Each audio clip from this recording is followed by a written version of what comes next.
সুপ্রিয় দর্শক, আজ সকাল 10টার দিকে সাতক্ষীরা সদরের পিনিরপুতা এলাকায় মর্মান্তিক সড়ক দুর্ঘটনায় যতীন্দ্র মুখার্জি নামের একজন ব্যক্তি মারা গেছেন।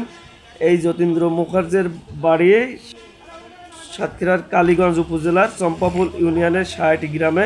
তার বাবার নাম শৈলেন্দ্রনাথ মুখার্জি।